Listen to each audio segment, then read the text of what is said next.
Hello and welcome to the Paytech Show. Now on today's episode, FF News went stateside to understand the complexity of the undertaking that is migrating to the ISO 20022 standard. Just how much of a watershed moment is this for finance? If a payment is just a message, why has it taken so long for disruption? What has changed in the last couple of years? Why could a corporate consumer send millions of dollars and not know where the funds were?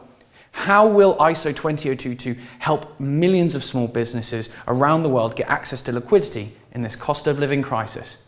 In this episode of the Paytech Show, we find out all this and more as we have some absolutely stellar experts joining us here today. The FF News team and I blew over to the windy city that is Chicago, where amongst the sky-high architecture of its scrapers, we met with UL Solutions, an organization committing to providing some firm foundations in the payment security industry.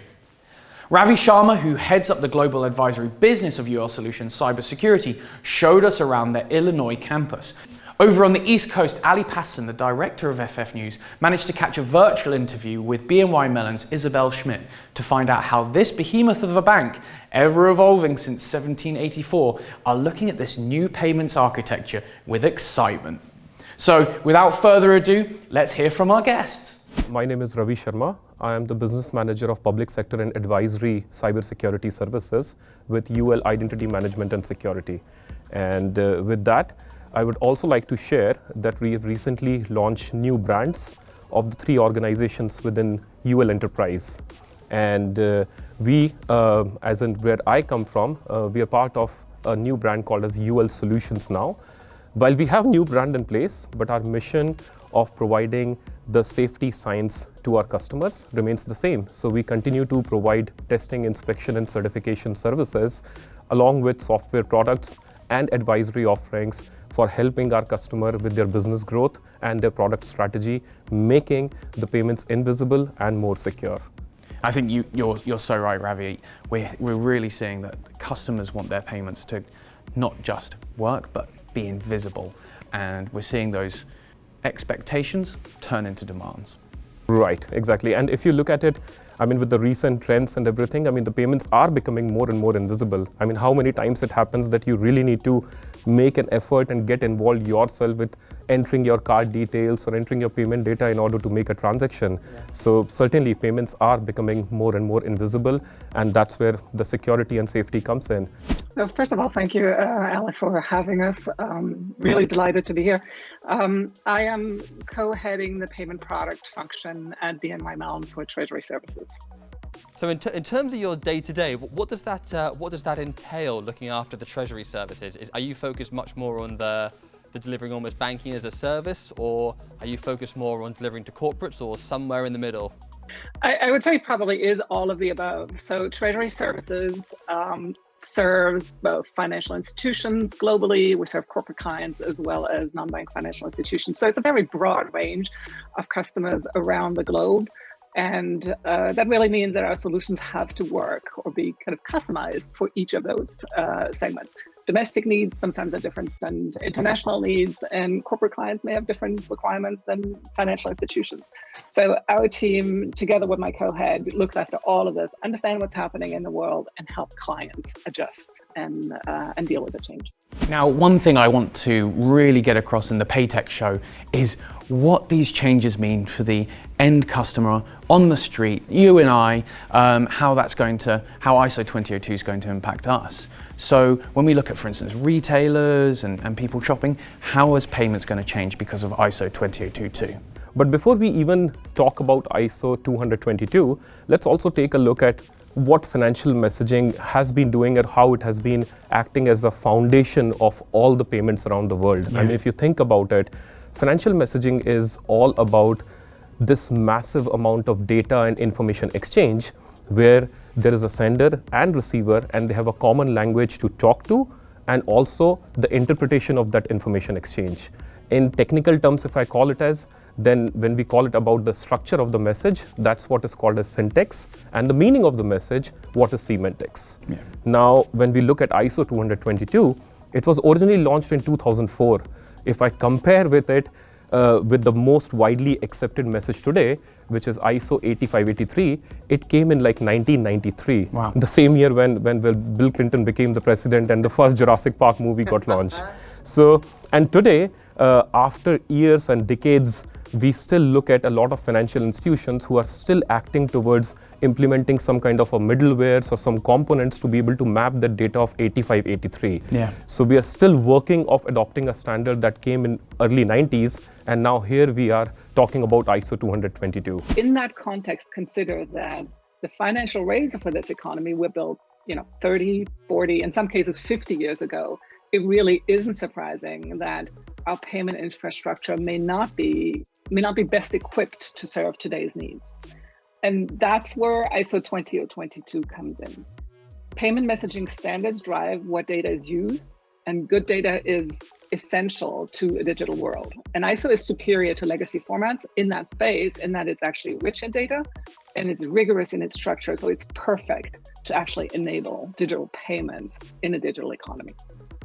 One of the things I always find interesting about data being attached to transactions is what you do with that information. Because it's all well and good having a huge reservoir of data and information, but if it's unstructured and unused, it's worthless. So what do you do to ensure that the information that comes along with these messages, these payment messages, is utilized and used in an effective way? Yeah, I think the answer is spans the entire life cycle and value chain of a payment. And that's actually a new evolution, right? Traditionally, when we thought about payments, we really were thinking about getting money from, A to B, from point to point. And that's very binary. And it actually results almost in what I would think of as a black hole experience, right? So I send my payments to my bank, it kind of disappears in this big black hole, and I hope that eventually at some point it will get to where it's supposed to be, right?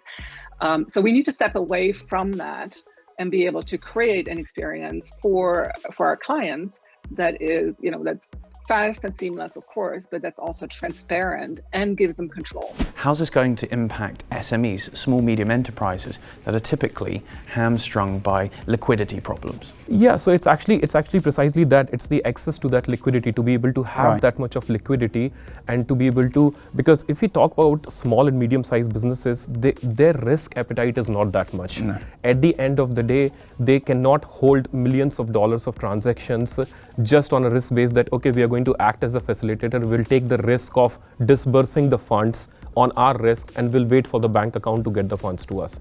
So at the end of the day, if we don't do it for the small medium enterprises, then they'll have to struggle with even a single transaction fails. We are putting their entire business model at risk. Wow. And that's where the risk management factor of ISO 222 comes in. Yep. That if we can get these real-time payments, these instant payments in place for small and medium enterprises, then it's a whole ocean of opportunities for these businesses we are talking about. Because what happens in the banking system when we talk about risk management, that risk management is associated with so many different things. It is associated with your geographic location, it is associated with your address, with your name, with your SSN, with your a lot of details there, with your date of birth. So a lot of things are associated when it comes to managing the risk. Yeah. And as much as we can take, as in this standard can take care of managing that risk for them by providing the right data to all the respective components or respective players of the ecosystem. It's wonderful for them. So like you said, it's going to be a lifeline for small and medium-sized enterprises. Can you tell us more about your ISO 20022 hub and what that means for you guys as a business?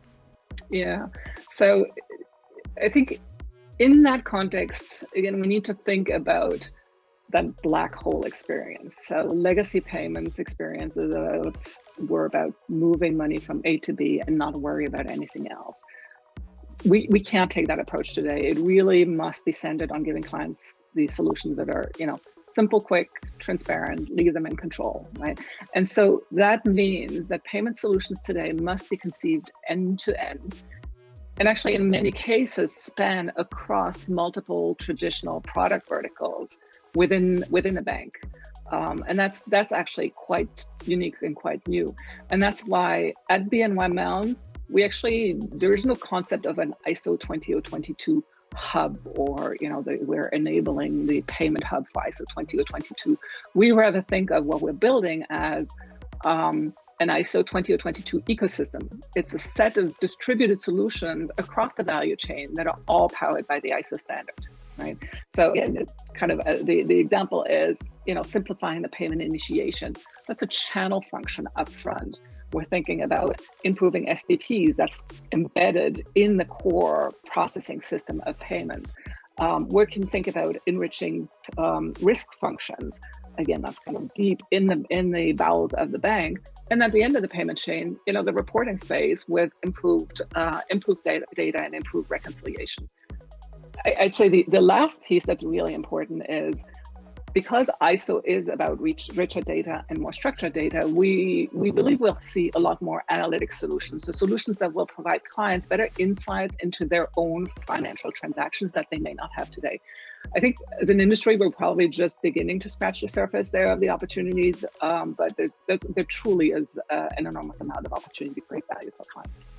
I want to focus a bit more on UL Solutions. How do you fit in to help these institutions really deal with this very complex migration? Right now, even though we call it as a 4-corner model or a 3-corner model, where you have a merchant and then you have a merchant's bank acquirer and then you have a payment network and issuer, that's it. But that's not it actually. I mean, if you go and look into how many middleware components are sitting it, we are talking about a point of sale retail provider which is installed at a merchant location, or the online checkout gateway where you type in your card information and make the payment. And then from there, the transaction goes to one of the gateways that can translate your message into a language that merchant's bank is going to understand. And then once that gateway passes it to merchant's bank, then merchant's bank, what we know as acquirers, they need to figure it out now to reformat the message and validate it at the same time in a language that their network could understand. And that's when the payment network takes the responsibility that let me perform all the checks now, and then now finally repackage it in a format that the actual cardholder's bank is going to understand. And then the cycle goes along back to the cardholder as a result of a transaction, whether it's an approval or a denial or a hold, but that's the complexity we are talking about. That's all we've got time for in this globe-trotting adventure. It's been a lot of fun traveling across numerous time zones to find out how real-time payments are going to change under the new ISO 20022 architecture. I've got to say a big thank you to our guests, Isabel and Ravi, for telling us their insights. It's been absolutely fascinating. But also a big thank you to you, our viewers. You can catch the rest of the series and much more over at ffnews.com, of course YouTube, but especially LinkedIn, where you'll see me in the comments, so give me a message. So without further ado, see you later and catch you on the next one. Goodbye.